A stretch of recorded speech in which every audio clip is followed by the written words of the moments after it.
There's been plenty going on and off the field in the last week or so. My name is Mark. Let's talk rugby.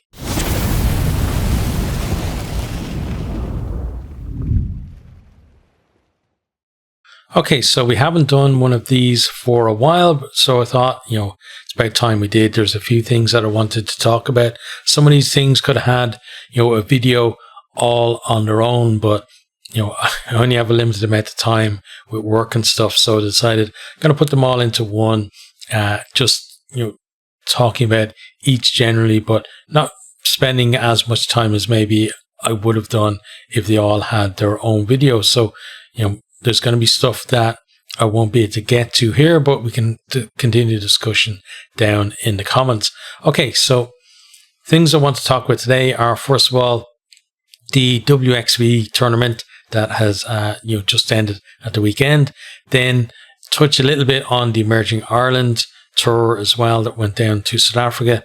Next then is the plan, muted plan from the Premiership to potentially have a segregated away fans area. And then finally, the trial laws that World Rugby are introducing this year as well that haven't gone down too well with most of the fans, even though they say that the trials and the law changes are fan focused. Okay, so let's start with WXV. So there's 3 different tiers. So we're going to start with tier 3. So Spain actually won this one, and winning 3 games out of 3. Samoa were second, Netherlands third, Fiji fourth, Hong Kong fifth, and then Madagascar were 6th. So well done to Spain there. They had a very close game actually between themselves and Fiji. I think it was 10-8 in that one, but some decent rugby being played, and it's good to see. My home is in Spain, even though I'm in Ireland. So it's good to see, my new adopted home progressing at rugby as well. So that's nice to see.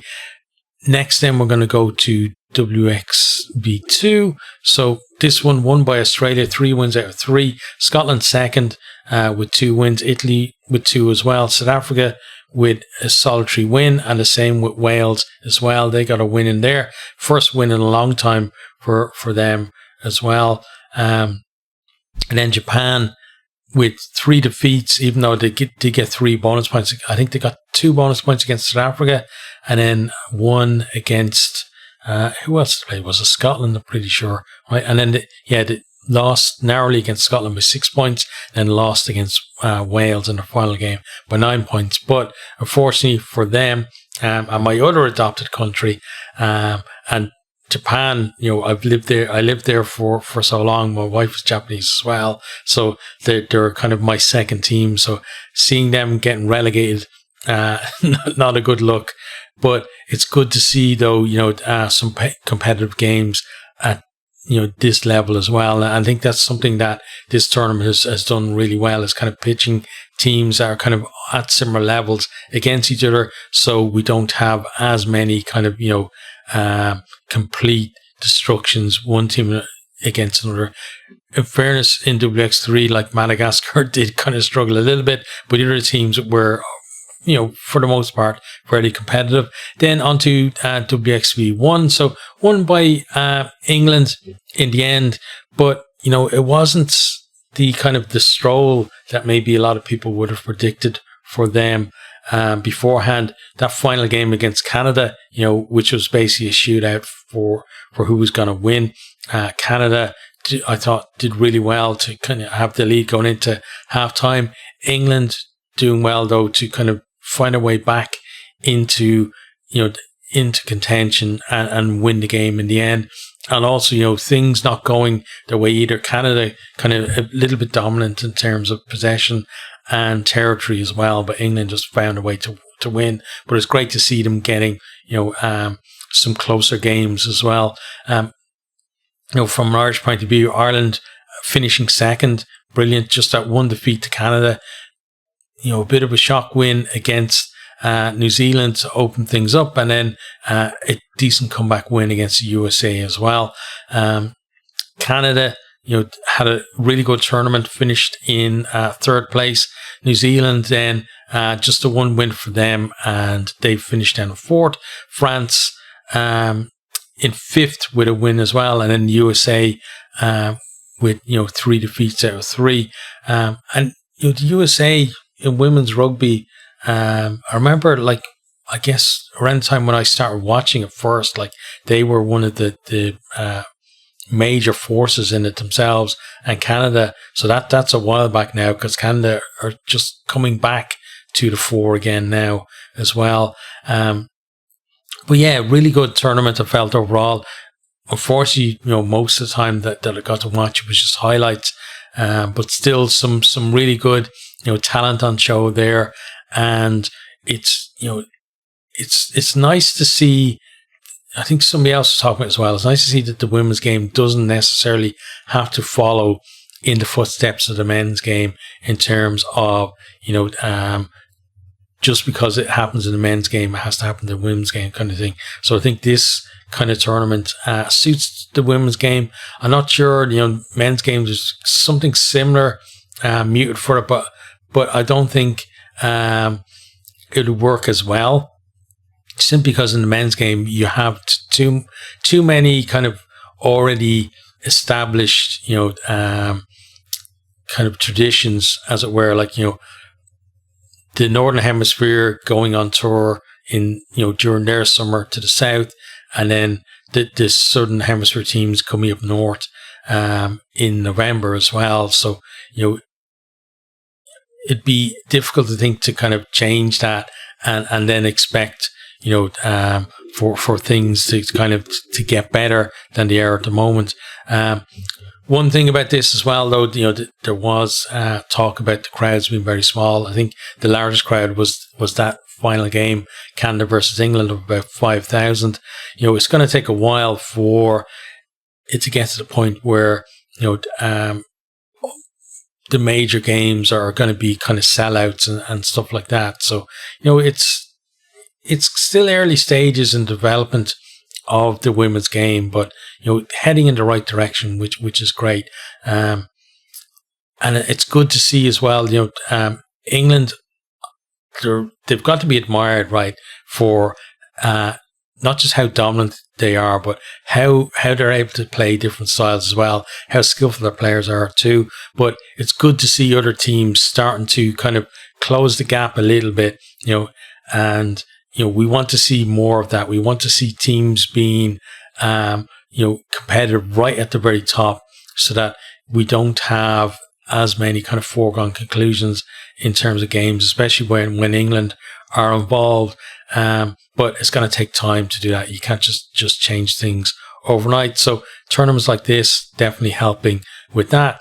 Okay, so next time we're going to talk about the Emerging Ireland team. So, they had 3 games in South Africa. They played the Free State Cheetahs, the Pumas, and then the Western Force as well, which is a bit of a confusing name, given that there was a Western Force Australian Super Rugby team as well. But 3 decent wins for them down there. Fairly tight games as well. I think the biggest margin was 12 points versus the Pumas, 36-24. But, each of the results, 33-24 against the Free State Cheetahs, 36-24 against the Pumas, and 29-24 against the Force to round things out as well. And, some really good players as well on that tour. Like, you got the likes of Hugh Gavin, I thought, was really good. Zach Ward, Sam Prendergast at 10. The guy really is a star, but I would have liked to have seen, I think he's pretty much sure he started every game. Would like to see maybe, that be rotated a little bit. And, maybe they think that in terms of his development, that's what they wanted to do, was to just give him 3 games, so that way when he maybe steps up to the senior level, that he's had a bit more time in the park in a green jersey. Then people like Harry Sheridan, Sean Adogbo, then Izuchukwu as well. lots of really good young talented players coming through. Also, I was glad to see like Charlie Tector. I thought it was glad to see him there, but I thought he didn't get as much game time as maybe he could have done. But it's good to see the mix between the provinces too. You got like so Jack Ainger as well, tie head prop. Looked very impressive. I felt on the tour as well, and it's not just kind of all Leinster dominated either. There's plenty of players from around the provinces as well. But someone that is a Leinster player that I thought was nice to see them getting to go down there as well was Alex Soroka, because he's someone you don't see him too much in a Leinster jersey, and actually I think the most game time he's had has been in South Africa, in terms of his Leinster career as well, because he's been, I know he's definitely been on at least one tour down there, because I remember, I don't think it was last year, I think it was the year before, he might have gone last year as well, but I think last year he was injured for a lot of the time, but the year before he was one of the players I felt come out of the tour for Leinster down there, with kind of an enhanced reputation. I thought he did fairly well down there, but it's good to see also the likes of Danny Sheehan as well. At the moment, there's a bit of a crisis for hookers, in terms of the senior Ireland team as well. So it's good to see players like him coming through, even though it would be a bit confusing to potentially have Danny Sheehan and Dan Sheehan in the same Ireland setup at some point in the future. But yeah, overall, I think people probably questioned why they were doing this again, but I think it's a good exercise, and it just kind of the fact that it's Simon Easterby is there taking charge as well, that there's that link to the senior squad as well, and it just shows that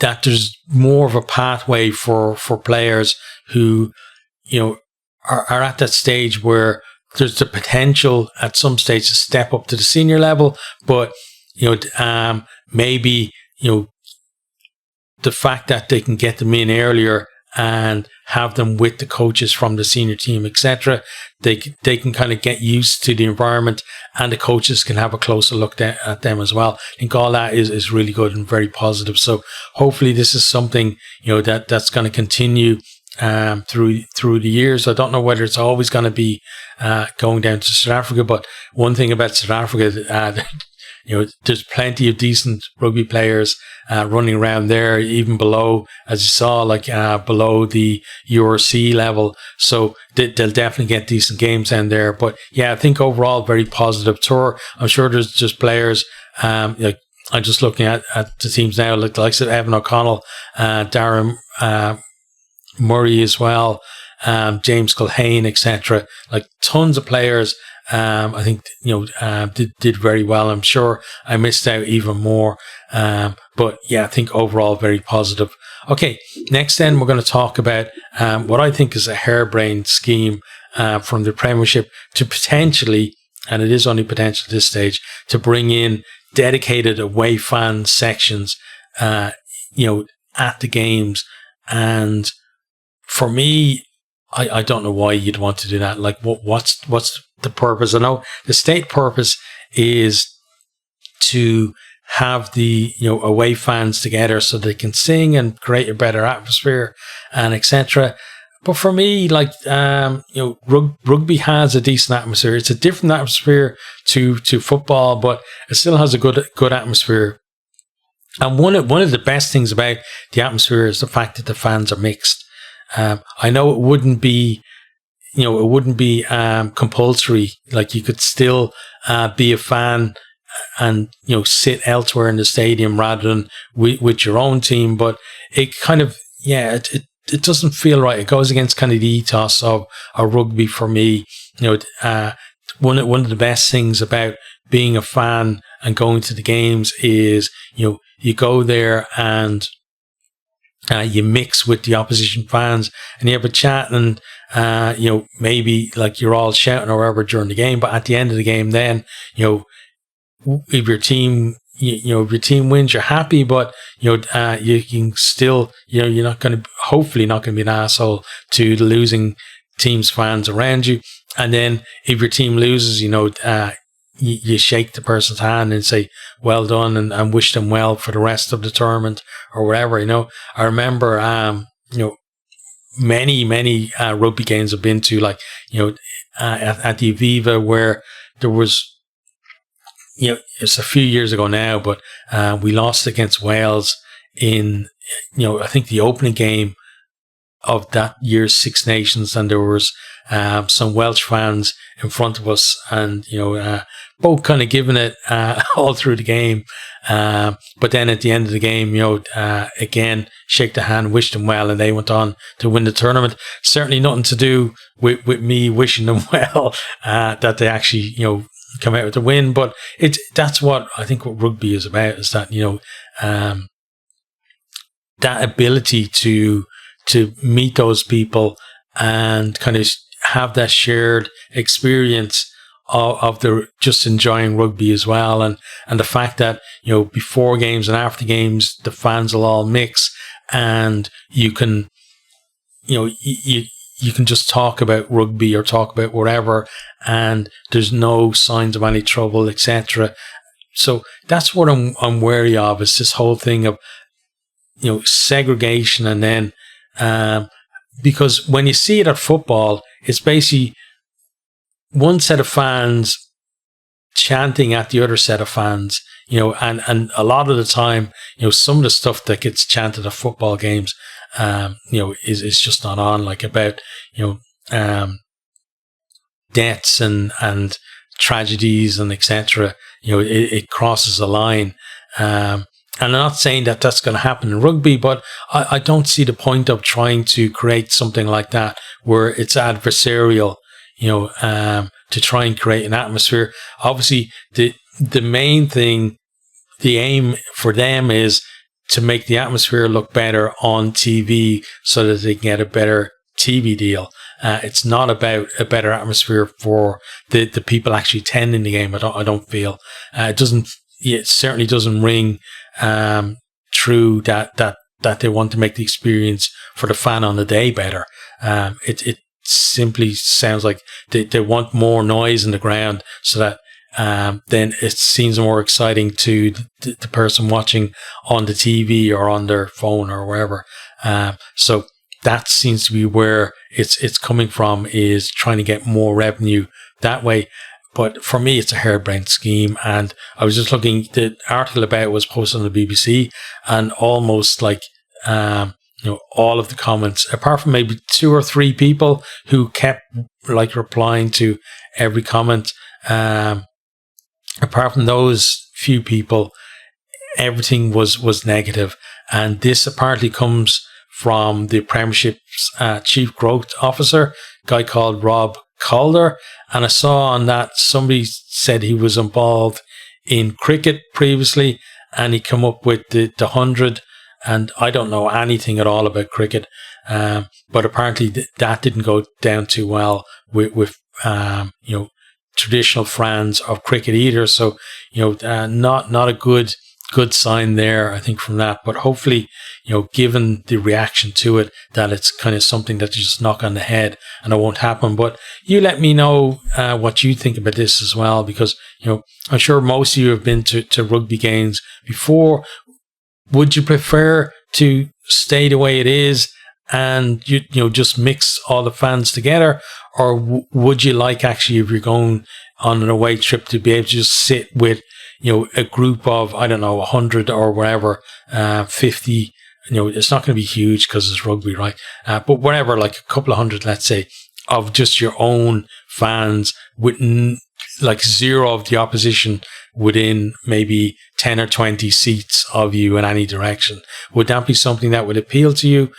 For me, honestly, it wouldn't, because I've been to I've been to many kind of sporting occasions, big sporting occasions, and I've always enjoyed the rugby more because of the way, like there isn't like that at football games. There's always a tenseness in the crowd, and it doesn't mean that there's trouble, because like Irish fans, we don't cause trouble anyway in any sport, or if we do, like the one that does, kind of the rest of the group will kind of make sure that they don't cause any more trouble, kind of self-correcting, but still it's still a different atmosphere, I think, in terms of the two sports, and I definitely prefer rugby. But again, let me know what you think. Then the last thing then I want to touch on is these new trial laws that World Rugby are going to bring in, that are probably just going to turn into laws, right? Because for me, when it gets to a certain level, it doesn't seem like it's a trial at all. It seems like they're just, well, we'll bring it in initially for the trial period, and the plan is that it's all going to get implemented unless it goes like shockingly wrong, and we actually decide to admit that we're wrong for once. But yeah, I think all this stuff is probably going to come in.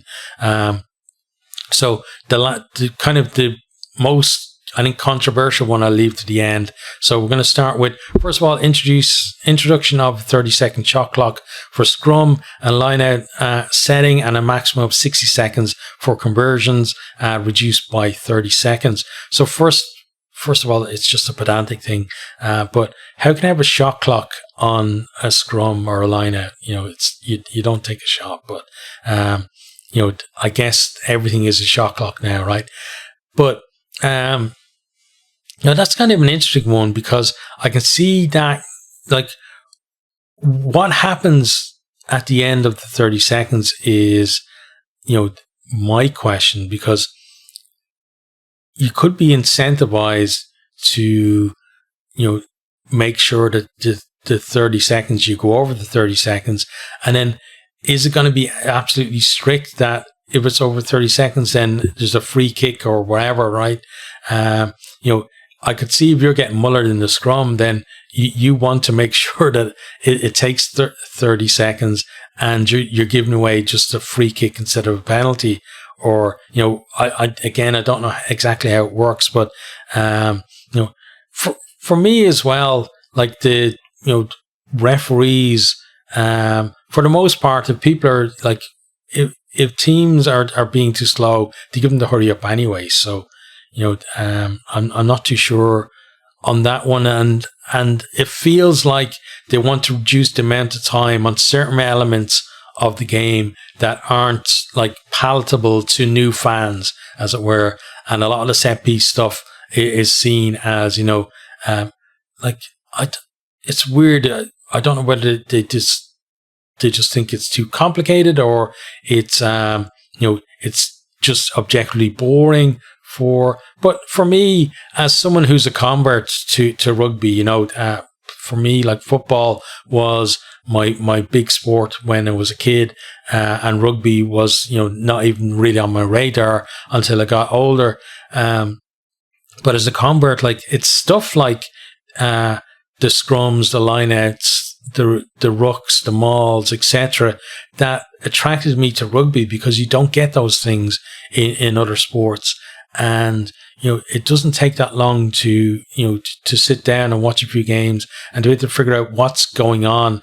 I've never been in a scrum or a line out or anything like that, but I can still, figure out what the objectives are, and, relatively between each teams, like who's doing well, who's not doing well, etc. It doesn't take a genius to figure those things out. For the conversions, okay, reducing by 30 seconds. I don't really have a problem with that, as long as, again, things are done properly and it's the same for everyone. Then I think that's fair. Next, then, we have protection of the 9 at the base of the scrum, ruck, and at the maul. So it says, like, it was trialled in Major League Rugby in the US, and in elite and community competitions in New Zealand. So basically what it says is the 9 will will not be able to be played while the ball is still near a tackle, ruck or maul, and the offside line at the scrum for non-putting in scrum half will be the middle of the tunnel. So I guess it's going to be less, well, none of that. When the other 9 is basically barging and pushing the 9 to put the ball in before they actually pick the ball up. So I guess that's to combat that. They must have sorted out, because they apparently have trialed it, but the whole thing of like near a tackle, a ruck or a maul, for me that's definitely a bit of a grey area. Like, how close is near would be my question, and I'm sure there are going to be incidents where it gets debated, because you can be sure that one referee will give a sanction for somebody playing someone who is maybe 10 centimeters further away from, let's say, a tackle area, than another incident where the scrum half is closer but no sanction is given. You can just guarantee that that's going to happen at some point, and it's going to be some major game as well, so then it takes on extra significance, etc. So wait for that with bated breath, I think. So we that's when I'm just going to wait and see how how it actually goes in terms of when we see it coming in and that kind of thing. Like so I'll kind of reserve judgment on that. Then with the ability to mark the ball inside the 22 meter line from restart, and it says promoting attacking options. So again, that seems something that is is going to have unintended consequences. Maybe I'm not sure how, because I'm not one of these people that figures out the loophole, but it sounds like one of those things where there's probably a loophole there, and if I was to bet on it, I'd say South Africa are going to figure it out before anyone else, and then the rest of the world, certain parts of the world are going to get not too happy with that, going to get a little bit upset about it, and then probably have to bring in another trial law to counter wherever it was that they figured out you could do from this. But yeah, I'm not sure if it's going to promote attacking options or not. We'll have to see. Some of the stuff they brought in to promote attacking has kind of backfired, and other stuff has worked well. So again, let's wait and see on that. Next, then, the ball must be played after the maul has been stopped once, not twice. That one I absolutely do not agree with. What is the point of that? It feels like let's reduce. Like, at the moment, teams are scoring from mauls. Let's reduce them scoring from mauls, because maul tries do not look as good on TV or to new fans as the winger scoring in the corner or wherever. That's what it feels like to me. It's basically, let's try and stop the amount of maul tries that are happening in the game. And then there's going to be a lot on that as well, that in terms of maul defense, being able to stop once is you could see teams in that don't have great maul defense, right? Because normally it's the second shove where the team with the really good maul actually goes over, because they initially taking in the line out, there's a bit of kind of jostling to get everyone in position, and there can be a stop in there, but then they get everyone set and then they drive, and that's where the momentum comes from. So yeah, I can see it definitely having a big effect on things. For me, at least, I don't think it's a positive change. I don't see the point of again, a maul is something that's unique to rugby, and it feels like it's trying to kind of lessen its impact on the game, and I'm not sure that I agree with that. Next, then, play on a line out if the ball is not thrown straight, but only if the line out is uncontested, aiding the flow of the game. Okay, so this is an interesting one, because you can throw in crooked to the line out if you think that the opposition are not going to contest.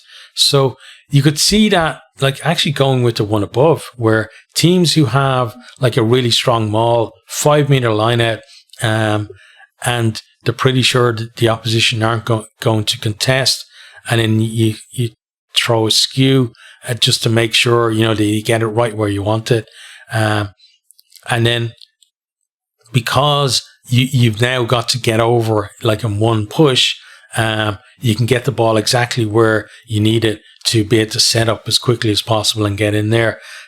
So I could see that. Then I could see the other side of things of kind of a double bluff where teams put a jumper up just because they're pretty sure that there's going to be an intentional skew throw just to win the free kick or wherever it is from that.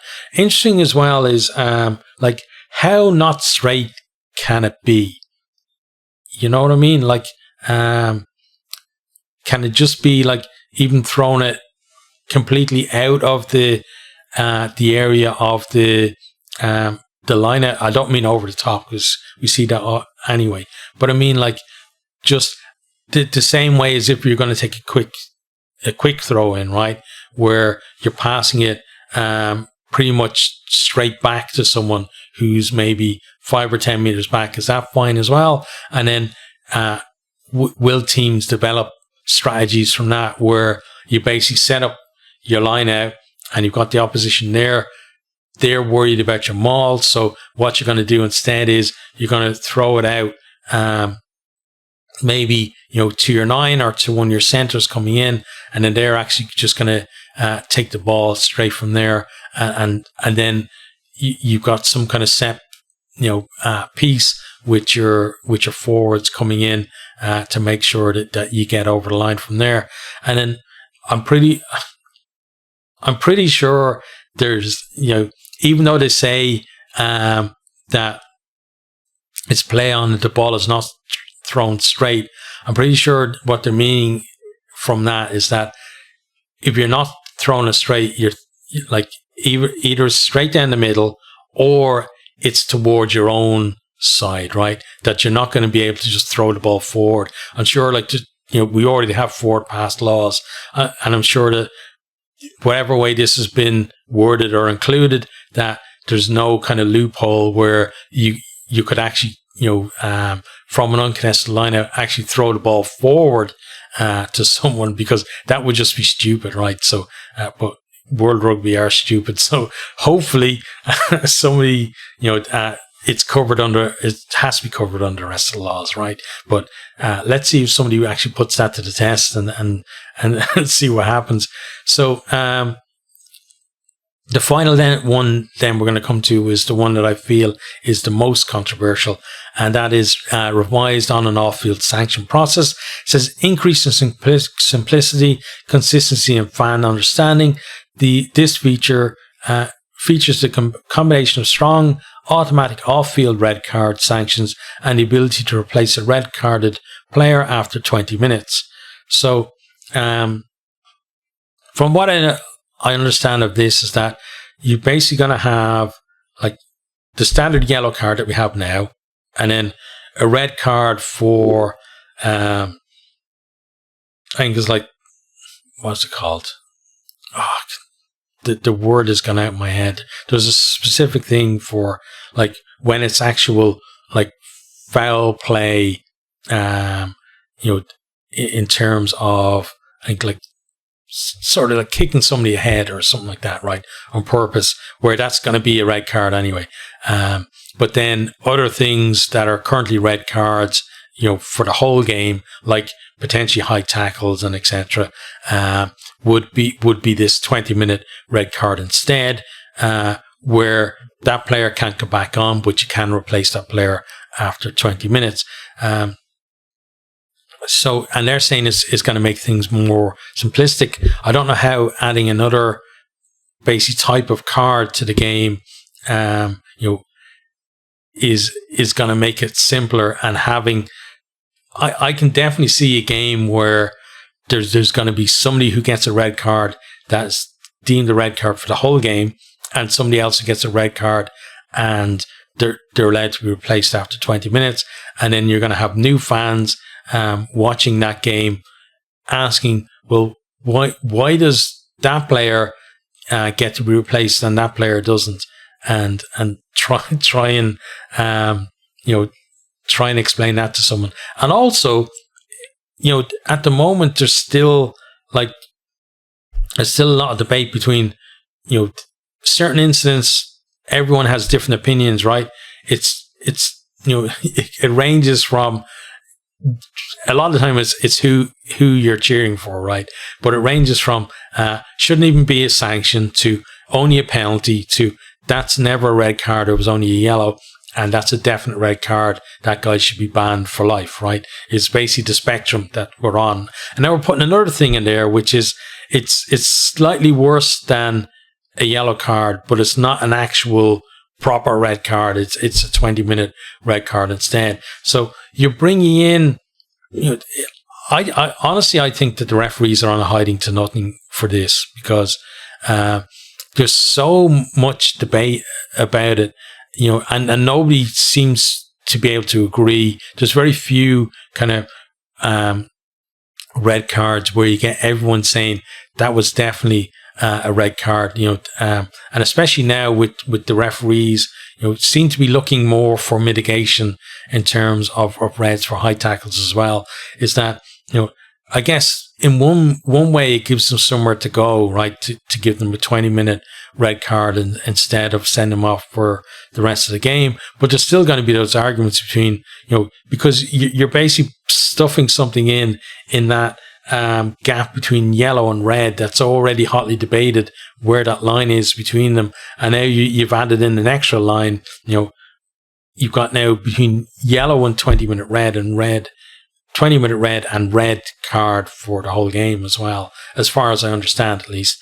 So for me, this 20-minute red card probably should have been called a grey card, because that's what you're doing. You're introducing a grey area. And I don't see how anyone can look at it and say that it's going to be more simplistic than it is at the moment by introducing another layer onto things as well. But we'll see how it goes. But for me, I'm not optimistic about it coming in. Especially when you think about like the whole drive of kind of the law changes in recent times around high tackles and head contact, etc., has been about player welfare and protecting the players and making sure that we kind of disincentivize these kind of high hits that we've been we're kind of coming into the game a lot more. And I think it's been working in that. We still see red cards for stuff like that. As I said, there's a lot of kind of mitigation now, a lot of yellows, but there is that kind of change in attitudes with the players where there's more awareness of trying to avoid high hits, etc. So I think it's been good from that point of view, and I'm worried that we're going to undo some of that work by bringing this in, even on a trial basis. If somebody gets potentially seriously injured, because we're kind of taking a step back in terms of the player, as I see at least, the player welfare, that's not a good thing in my book. And also I saw that in France there's been a big backlash to this as well for that very reason. So that's going to be interesting to see too how that goes down there and how that plays out. For me, I don't think this is a positive step from them. And overall, I'm not. It's not the best. It's not the best change to the rules, but I can also understand that these rule changes are not aimed at a fan like me. I've talked about before where I'm happy to watch two teams slugging it out and just an arm wrestle of a contest and plenty of mauls and scrums and rucks, etc., and not too much kind of flash stuff.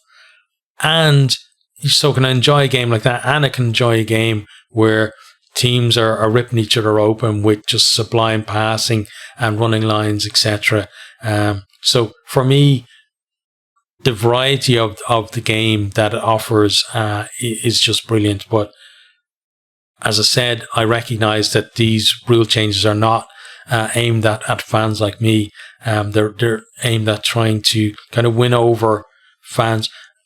I'm not going to say with a short attention span, but trying to win over, because I've heard that before, but trying to win over fans from other sports by trying to make it a little bit more accessible. But I think one of the big counters to that somebody actually said was, well, if you want to make it more accessible to people, and get more eyes on the game, well, maybe stop, taking down videos that people are posting on social media to try and spread the word about the game. That would be, I think, a big start there. In terms of like social media strategy from World Rugby, it's just absolutely, completely bonkers and backwards. And that's something they definitely need to work on. But what do you think of the rules changes? Do you see like the mostly positive, mostly negative, completely positive, completely negative? Do you disagree or agree with me? Just let me know down in the comments. So that's where we're going to leave it for now. The next time, we have kind of a batch of stuff that I want to talk about, I'll probably do another one of these. But for now, yeah, that's it for me, and I'll see you guys on the next one.